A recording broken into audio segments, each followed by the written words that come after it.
Assalamu alaikum students. Today's our topic is article. Article को उर्दू में हरूफ तनकीर कहते हैं।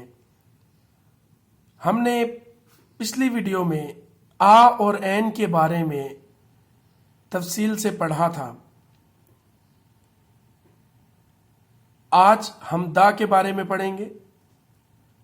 आ और an are called indefinite articles and da are called definite articles.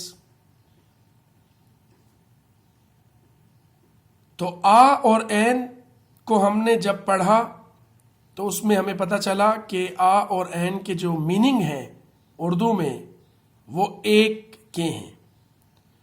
और दा बेसिकली हम किसी भी नाउन से पहले लगाते हैं और इसका अपना कोई मीनिंग, खास मीनिंग तो नहीं होता, लेकिन we use the before a noun when we want to speak और रेफर टू अ डेफिनेट और particular person, place and thing. The is therefore is called definite article. मतलब हमने जब कॉमन नाउन को प्रॉपर नाउन में तब्दील करना होता है तो हम उस वक्त दा का इस्तेमाल करते हैं। कॉमन नाउन और प्रॉपर नाउन आप मेरी टाइप्स ऑफ नाउन की वीडियो को दोबारा सुन सकते हैं जहां मैंने कॉमन नाउन और प्रॉपर नाउन के बारे में बताया था। तो आज मैं ये बता रहा हूं कि जो दा है ये कॉमन नाउन को प्रॉपर नाउन में तब्दील करने के लिए इस्तेमाल होता है। तो दा जो है डेफिनेट आर्टिकल कहलाता है। यहां पर मैंने एक चीज लिखी है, what is the difference between, ये असल में मैंने उर्दू में लिखा है लेकिन इंग्लिश में उस तरह से लिखा हुआ नजर आ रहा है। दी एंड दा, मतलब दाल अलिफ दा और दाल छोटी ये दी। अक्सर हम THE को दा पढ़ देते हैं या दी पढ़ देते हैं, मतलब हमें पता नहीं चलता कब दा पढ़ना है कब दी पढ़ना है। हम अपने तौर पर इसी तरह से अदा कर देते हैं, प्रोनाउंस कर देते हैं। जब हम टेक्स्ट बुक में, न्यूज़पेपर में या टेलीविजन पर किसी भी जगह जब रीडिंग कर रहे होते हैं तो हम दी या दा पढ़ देते हैं इस वर्ड को, THE को। ये मैं अभी पढ़ना बता रहा हूं, प्रोनाउंस करना बता रहा हूं कि कब आपने दा पढ़ना है कब दी पढ़ना है। अभी यूजेस नहीं बता रहा, अभी रीडिंग के यूजेस बता रहा हूं, राइटिंग के नहीं। तो रीडिंग के यूजेस में दा और दी का हमें इस तरह पता चलता है कि जैसा कि हमने आर्टिकल की प्रीवियस वीडियो में बताया था कि there are 26 alphabets in English, 5 are called vowels and rest of all called other are called consonants. कि 26 हरूफ तहज्जी होते हैं इंग्लिश में ए से लेकर जेड तक, और इसमें 5 वॉवेल्स होते हैं और 21 कॉन्सोनेंट्स होते हैं। अब जो हमारे ये दी और दा है, जब भी, अब आ और एन का कॉन्सेप्ट अभी मैं नहीं बता रहा, वो उसको हटा दीजिए, वो अलग चीज थी। ये अभी मैं रीडिंग बता रहा हूं कि जब भी वॉवेल वर्ड से पहले, वॉवेल वर्ड से मुराद जो लफ्ज वॉवेल से शुरू हो रहा है, उससे पहले दा आ जाएगा तो हम THE आ जाएगा तो उसको हम दी पढ़ेंगे। The elephant, the ice cream, the ink pot, the apple, the orange. और कॉन्सोनेंट वर्ड से पहले अगर दा THE आ जाएगा तो उसको हम दा पढ़ेंगे। The house, the door, the table, the pen, the book. ये मैंने रीडिंग बताई कि दा का पढ़ना है कॉन्सोनेंट, मतलब जो लफ्ज वावेल से शुरू नहीं होते, दूसरे लेटर से होते हैं, उनके साथ हमने दा पढ़ना है, और जो वावेल से शुरू होते हैं उनसे पहले हमने दी पढ़ना है। अंडरस्टैंड? आइए अब हम इसको राइटिंग के पॉइंट ऑफ व्यू से पढ़ते हैं। तो जब हम कॉमन को प्रॉपर बनाते हैं, मतलब पर्टिकुलर करते हैं, किसी पर्सन, प्लेस या थिंग को पर्टिकुलर करते हैं, खास बनाते हैं। फॉर एग्जाम्पल, मिसाल के तौर पर, फॉर इंस्टांस ये नीचे लिखा हुआ है, this is the house that Jack built. अब this is the house the को हमने रेड कलर में लिखा है। क्यों?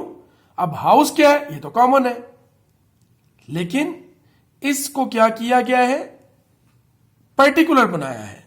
It means not any house, it means not any house but a particular house. वो किसी खास घर की बात कर रहे हैं, ये वो घर है जो कि जैक ने बनाया।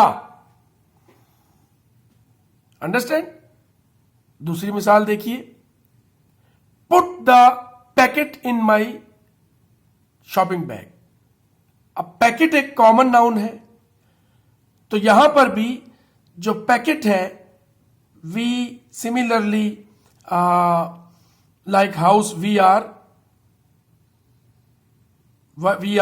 what we are doing, that we are saying that a particular packet, मतलब पैकेट तो कॉमन है, लेकिन जब उसने कहा put the packet in my shopping bag, मतलब जो उसके शॉपिंग बैग में, उसने कहा कि ये वाला जो पैकेट है ना, ये मेरे शॉपिंग बैग में डाल दो। तो जब पैकेट बहुत सारे थे, उनमें से एक की उसने बात की और वो हास हो गया, तो उससे पहले दा लगाया।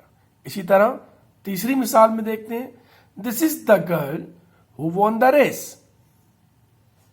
ये वो लड़की है। अब लड़कियां तो बहुत सारी हैं। A particular girl and a particular race are being referred to. बात ये हो रही है कि पर्टिकुलर लड़की की बात हो रही है, कि ये वो लड़की है जिसने रेस जीती। अब बहुत सारी गर्ल्स खड़ी हैं, अब मैं पूछूं, कोई पूछे इनमें से किसने रेस जीती, who has won the race, तो दिस इज द गर्ल, ये वो इशारा करके मैंने कहा, या दैट इज द गर्ल। तो अगर इशारा करना है तो दैट, और करीब है तो this is the girl who won the race. तो गर्ल जो है वो कॉमन नाउन है। हमने अपनी कॉमन नाउन और proper noun, types of noun की वीडियो आप देख लीजिए, वहां बताया था गर्ल कॉमन नाउन है। तो लेकिन यहां से पहले दा क्यों आया? क्योंकि पर्टिकुलर किया, खास उसकी तरफ एक उसको ना खास कर दिया, मतलब प्रॉपर बना दिया, तो इसलिए यहां पर हमने दा का इस्तेमाल किया। तो डियर स्टूडेंट्स, इसके साथ हम आ और एन के यूजेस, दा के मजीद यूजेस, दा की डिटेल जो ग्रेजुएशन लेवल तक, इंटरमीडिएट लेवल और ग्रेजुएशन लेवल में पढ़ाई जाती है, उसकी वीडियो हम अलग से भी इंशाल्लाह प्रोड्यूस करेंगे। और आ और एन और दा कहाँ इस्तेमाल नहीं होते और क्यों नहीं होते, वो डिटेल भी हम इंशाल्लाह देखेंगे। और इसके अलावा इसकी प्रैक्टिस भी मैं इंशाल्लाह एक वीडियो में करवाऊंगा। जैसा कि मैं तमाम ग्रामर में कह रहा हूं कि हर ग्रामर की प्रैक्टिस होगी, लेकिन आपने हर ग्रामर को गौर से सुनना है, गौर से उसकी समझना है, फिर खुद से प्रैक्टिस करनी है। अपनी ग्रामर की बुक निकाल कर उसको किसी भी क्लास में आप 3, 4, 5, 6, 7, 8, 9, 10, first year, second year, third year, fourth, third year तक आप किसी भी, आप प्रोविंस में रहते हैं, कहीं भी रहते हैं, दुनिया के किसी हिस्से में रहते हैं, कोई भी ग्रामर की बुक उठा लें, उसमें मजीद ग्रामर की एग्जाम्पल्स को देखें, ये जो मैंने बातें बताई हैं उनको समझिए, और फिर इंशाल्लाह आपको उसमें आसानी होगी।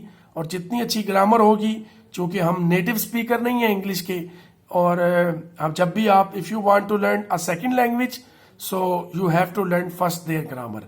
सो अगर ग्रामर में आपको कमांड है तो आपको सेंटेंस फॉर्मेशन आ जाएगी, आपको tenses, active, passive, direct, indirect, और इस तरह से आपको इंग्लिश बोलना आ जाएगी। इंशाल्लाह आगे हम इंग्लिश लैंग्वेज की क्लासेस भी शुरू करेंगे, लेकिन फर्स्ट मैं ये जो बेसिक ग्रामर सारी है ये कवर कर रहा हूँ ताकि स्टूडेंट्स को बुनियादी इल्म आता जाए। आगे जब हम इंग्लिश स्पीकिंग करें तो उसमें बच्चों की क्रिएटिविटी आए। तो बेटा इन दिनों में आपने कोशिश करनी है ज़्यादा से ज़्यादा इंग्लिश लैंग्वेज की प्रैक्टिस करनी है। उसमें पहले आप ग्रामर को सीखिए, और ग्रामर को डेफिनेशन जहाँ आती हैं उनको याद कीजिए, और मेरे तमाम जो वीडियोस हैं इनको बार बार रिपीट करके देखें ग्रामर के हवाले से। क्यों कि यही वीडियो आप जो आज ग्रेड 3 में पढ़ते हैं, 4 में, 5 में, 6 में, यही 9, 10 में है, यही आगे हैं, बस उसमें तफसील कुछ ज़्यादा आ जाती है, वो भी आगे इंशाल्लाह आएंगी videos. Thank you very much, thank you for listening.